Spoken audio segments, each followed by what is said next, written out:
우리를 버리지 마옵소서라는 제목으로 같이 말씀을 나누겠습니다. 계속해서 우상 숭배에서 돌이키지 않은 유다를 향해 하나님은 이제는 특단의 조치인 가뭄을 내리십니다. 가뭄은 그 자체로 하나님의 강력한 심판을 상징합니다. 유다 땅이 있는 그 팔레스타인 지역은 사막 지역이죠. 물이 극히 부족한 곳입니다. 원래도 물이 부족했는데 그래도 때를 따라 내리던 비조차도 내리지 않게 된 그 상황이 닥쳤다는 것은 그들의 목숨이 경각에 달렸다는 겁니다. 칼에 의한 이방 민족에 의한 침입과 또 침략, 또 그들이 사로잡아감, 그 이상으로 이 가뭄은 그들에게 큰 고통이 됩니다.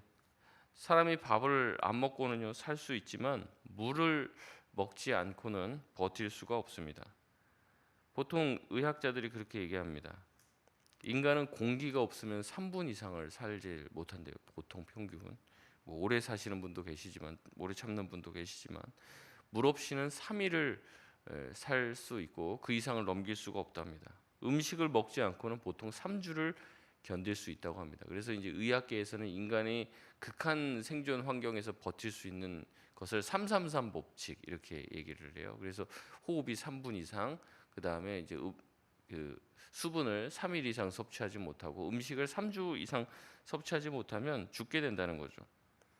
그렇게 가뭄은 아주 특별한 고통으로 그들에게 찾아오게 되었습니다. 지금이야 수도가 다 놓여 있으니까 가뭄이 그렇게 크게 와닿지 않습니다. 그러나 당시에 그들이 수분을 섭취할 수 있는 길은 지하수와 강물밖에 없었습니다. 근데 이것도 다 말라버린 상태가 바로 가뭄이라는 거죠. 물을 찾기가 극도로 힘든 상황이 되었습니다. 얼마나 가물었는지 오늘 2절 말씀에 유다는 슬퍼하며 온 나라가 들썩거리며 부르짖음으로 또 물이 없어서 울부짖음으로 뒤덮였다고 말합니다. 3절의 귀족들은 자기 종을 보내서 물을 좀 가져오라고 시킵니다. 그러나 그들은 빈손으로 돌아올 수밖에 없습니다. 4절에 땅에 비가 없어 밭이 막 갈라지죠. 그러니까 농부가 쓸데없는 거예요. 아무리 열심히 농사를 지으려고 해도 물이 없는데 어떻게 농사가 가능하겠습니까? 풀이 없으니 물이 없으니 이제 풀도 자라지 않습니다. 모든 것이 다 말라버리죠. 그래서 5절에 암사슴은 새끼를 낳아도 먹을 풀이 없기 때문에 새끼를 버린다고 말합니다. 6절에 들나귀는 풀이 없어서 눈이 흐려져서 결국에 쓰러져 목숨을 잃는 상태가 된 것이죠. 유다의 제약으로 말미암아 유다 자신뿐 아니라 유다와 함께한 자연 피조물도 함께 고통을 받게 됩니다. 그러자 하나님은 하나님께서 이런 가뭄을 내리시자 예레미야는 하나님께 간구하는 기도를 올립니다. 7절에서 9절까지의 내용이 바로 예레미야가 하나님께 한 간구의 내용입니다. 우리 7절 말씀 같이 한번 읽겠습니다. 시작. 여호와여, 우리의 죄악이 우리에게 대하여 증언할지라도 주는 주의 이름을 위하여 일하소서. 우리의 타락함이 많으니이다. 우리가 주께 범죄하였나이다. 아멘. 선지자는 다시 한번 하나님을 부르짖습니다. 여호와여, 하나님 봐달라는 거죠. 백성들과 자신을 함께 묶어서 우리의 죄악이라고 얘기합니다. 이것을 보고 이제 백성들이 회심했나 이렇게 볼 수 있는데 그게 아니라 이제 선지자가 하나님께 어떻게 보면 화해의 기도, 중보의 기도를 요청하는 것이죠. 우리가 지은 죄가 우리를 죄인으로 드러나게 할지라도 우리는 하나님의 백성이니 하나님 자신을 위해서라도 하나님 당신 자신의 이름을 위해서라도 일하여 달라고 요청합니다. 왜냐하면 이 유다 백성 자체가 하나님의 백성이라고 스스로 생각했다는 거죠. 유다는 하나님의 백성이다. 하나님이 택하신 백성이고 그리고 그게 또 사실이죠. 그러니까 우리의 연약함들, 우리의 죄악 때문에 벌하지 마시고 하나님의 백성이잖아요. 그러니까 하나님 당신의 이름을 위해서라도 하나님께서 이 민족을 구원해 달라고 요청을 합니다. 계속해서 선지자는 말합니다. 우리가 타락했습니다. 우리가 주님께 범죄하였다고 고백한다는 것이죠. 자기를 백성과 동일시하면서 대신해서 회개 기도를 하는 것입니다. 마치 자신이 모든 죄의 원흉인 양 하나님께 간구하고 회개하고 있습니다. 8절에 이스라엘의 소망이시고 고난당할 때의 구원자이신 하나님, 왜 자신과 상관없는 양 마치 거류민같이 나그네같이 아무 상관없는 것처럼 백성들이 그렇게 울부짖고 있는데 아무 상관없는 것 같이 지나가는 사람처럼 왜 백성들을 대하시고 그래도 정말로 하나님이 우리의 하나님이 되신다면 구원의 하나님이 되신다면 이렇게 백성들이 힘들어하는데 아무리 지금 징계를 내리셔도 그렇지 이거는 좀 아니지 않습니까? 이 지금 그 얘기를 하는 거예요. 지금 왜 모른 체하고 남의 자식 대하듯이 그렇게 보냐고 묻는 거죠. 9절에 하나님을 자극하여 말합니다. 어찌하여 하나님은 놀란 자 같고 구원하지 못하는 용사, 능력이 없는 분 같이 하십니까? 왜 부르짖어도 대답하지 않고 왜 응답하지 않냐고 하나님을 자극하고 있죠. 하나님은 그런 분이 아니지 않습니까? 하나님이 왜 놀랍니까? 놀라긴. 하나님 모든 것을 다 알고 계시고 모든 것을 주관하고 계시죠. 구원하지 못하는 용사 같지 않죠. 하나님은 구원하시는 용사입니다. 근데 왜 지금 하시는 것을 보면 아무것도 하지 않는 거예요? 하나님이 그런 분 아닙니까? 지금 상황이 하나님 그렇게 능력이 없는 분처럼 보입니다. 이렇게 얘기하면서 하나님으로부터 뭔가 도움을 이끌어내려고 기도하고 있습니다. 그러면서도 얘기합니다. 여호와여, 주는 그래도 우리 가운데 계시지 않습니까? 우리는 주의 이름으로 일컬음을 받은 자이오니 뭐라 말합니까? 우리를 버리지 마옵소서라고 간절하게 기도합니다. 여러분, 백성들은요 선지자의 예언을 듣고 좋아하지 않죠. 선지자를 잡아 죽이려고 합니다. 아무리 선지자가 경고해도 듣지 않습니다. 때로는 어르고 때로는 달래면서 당근과 채찍을 번갈아 가면서 쓰면서 백성들을 바르게 인도해 보려고 선지자는 계속해서 노력하지만 백성들은 돌아갈 생각이 없죠. 아주 완강합니다. 우상 숭배에서 떠날 생각이 없어요. 그런데 하나님도 완강하셔요. 아무리 선지자가 기도하고 요청해도 하나님은 이스라엘 이 유다의 멸망을 기정사실화시키며 이 일을 진행해 나가십니다. 하나님은 계속해서 예레미야에게 얘기하십니다. 여기만이 아니에요. 계속해서 얘기해요. 더 이상 그들을 위해서 기도하지 마라. 네 기도 내가 안 들어줄 거다 얘기하는 겁니다. 하나님도 완강하고 백성들도 완강해요. 이 중간에 누가 끼어 있습니까? 예레미야가 끼어 있는 거예요. 미치겠는 거죠 이게. 하나님 말씀을 가서 얘기하면 좀 들어야 되는데 안 듣고 백성들이 또 울부짖어요. 백성들이라고 모두가 다 100%다 우상 숭배하겠습니까? 그렇지 않을 거예요. 몇몇 소수는 또 하나님께 돌아오고 회개하고 할 것이에요. 그들을 보면서 하나님께 막 얘기하는 겁니다. 소돔과 고모라가 의인 10명을 찾았잖아요. 그런 것처럼 그들을 봐서라도 좀 멸망시키지 말아달라고 예레미야는 간곡하게 하나님께 부탁을 하고 기도를 하고 있지만 하나님 또한 자신의 계획을 차근차근 진행하실 뿐입니다. 여러분 이 사이에 끼어 있다면 여러분은 어떻게 하시겠습니까? 저 같으면 포기할 것 같아요. 에라 모르겠다. 하나님이 날 선지자로 세워줬지만 막 얘기해도 말을 안 들어요. 아무리 뭐 이렇게 하자 저렇게 하자 해도 말을 안 듣고 그냥 복지부동합니다. 하나님께 기도해도 응답이 안 오는 것 같아요. 하나님조차도 버린 것 같아요. 우리의 공동체를 포기하고 싶죠. 그럼에도 예레미야는요 하나님의 말씀을 듣지 않습니다. 하나님이 기도하지 마라 기도하지 마라 계속 하는데도 어떻게 해요? 계속 기도해요. 계속 하나님께. 제가 이 예레미야를 쭉 묵상하면서 유일한 희망, 이 유다의 유일한 희망은 예레미야입니다. 예레미야만이 끝까지 하나님을 붙잡고 늘어지면서 그래도 포기하지 말라고, 하나님 그래도 용서해 달라고, 하나님 그래도 우리를 버리지 말아달라고, 당신의 이름을 위해서라도, 당신이 지금까지 출애굽시켜갖고 여기까지 인도하셨는데, 모세도 그런 기도하잖아요. 하나님 당신이 애굽에서 이 백성들을 이끌어 왔는데 뭐 거기서 금송아지 세워놓고 우상 숭배한다고 해서 광야에서 싹 죽여버리면 사람들이 하나님 욕합니다. 기껏 광야에서 싹 죽이려고 출애굽을 시켰냐? 하나님은 그런 하나님이냐? 이렇게 하고 이방인들이 하나님을 향해서 욕한다고 그들을 사랑해달라고 품어달라고 용서해달라고 기도 요청하는 것이죠. 선지자는 마치 자기의 일처럼 하나님께 탄원하고 부르짖습니다.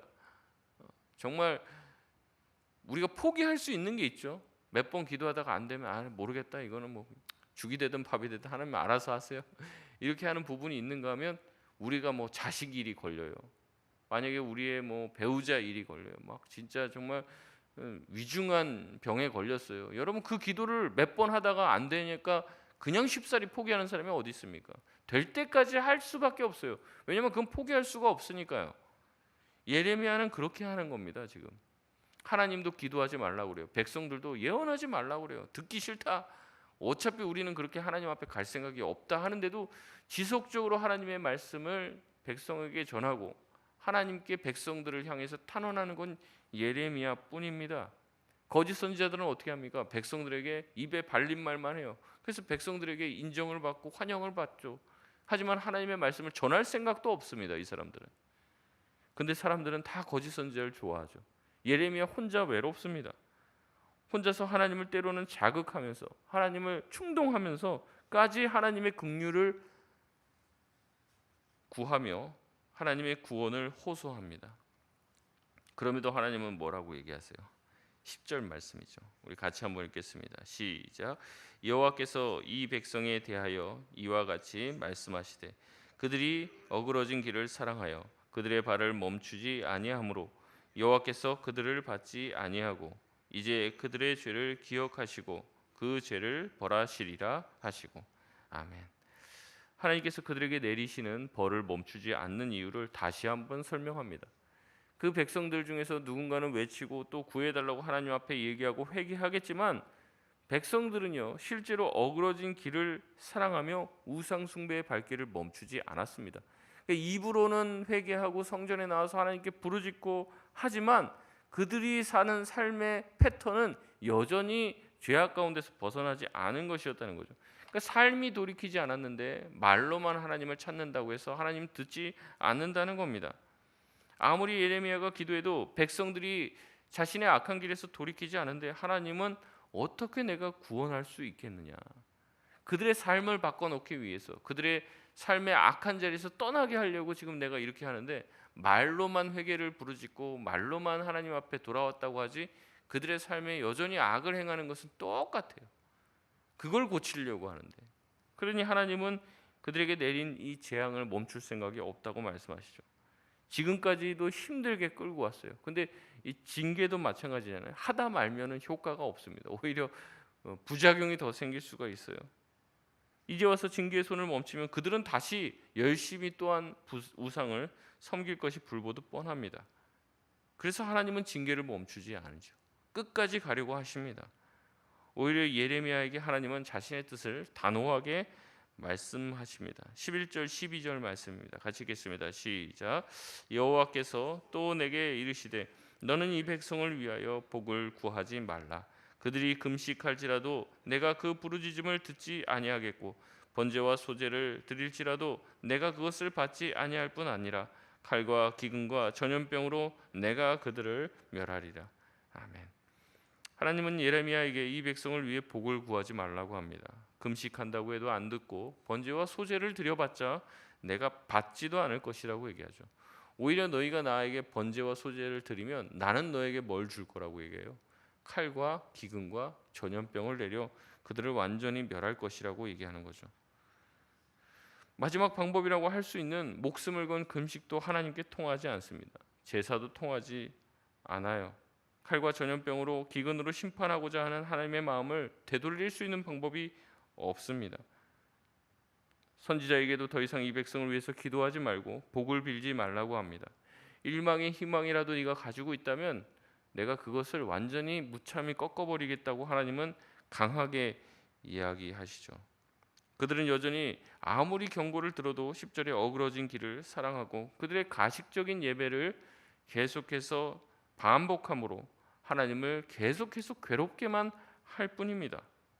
그러나 그들에게 소망이 있는 이유는 여전히 예레미야가 하나님께 기도하고 있기를 포기하지 않았기 때문이죠. 사람에게 미움을 받고 하나님은 자신에게 기도를 그치라고 말하고 있지만 예레미야는 눈물의 기도를 멈추지 않습니다. 우리가 1장에서 2장에서도 봤죠. 예레미야가 하도 전해도 안 들으니까 나 이제 하나님의 말씀 안 전해야지 라고 하면은 가슴에 불이 붙는 것 같아갖고 견디지 못해갖고 내가 전할 수밖에 없다 그렇게 얘기를 했습니다. 예레미야는 하나님께 기도하지 않을 수가 없어요. 예레미야는 알고 있기 때문이죠. 하나님의 마음이 돌이켜져야지, 하나님의 마음을 바꾸셔야지, 하나님의 마음을 돌이키셔야지 이스라엘 백성, 이 유다가 구원받을 수 있다는 것을 알기 때문에 예레미야는 하나님이 거부해도 하나님께 매달립니다.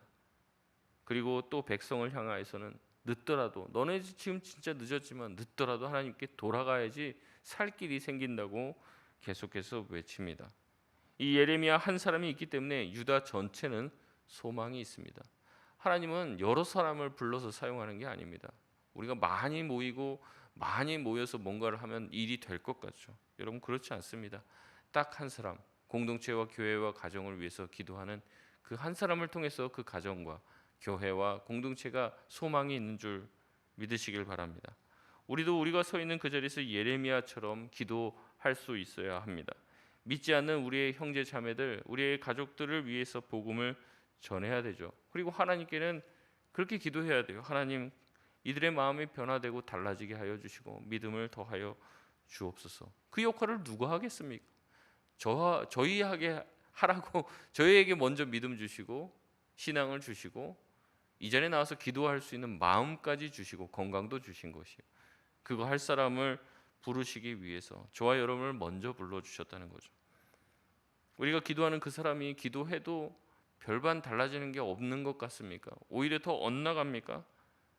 마침내 하나님도 야, 안 되겠다, 내가 좀 손 좀 봐야겠다, 그렇게 말하실지라도 우리는 기도해야 됩니다. 하나님, 우리를 버리지 말아 주십시오.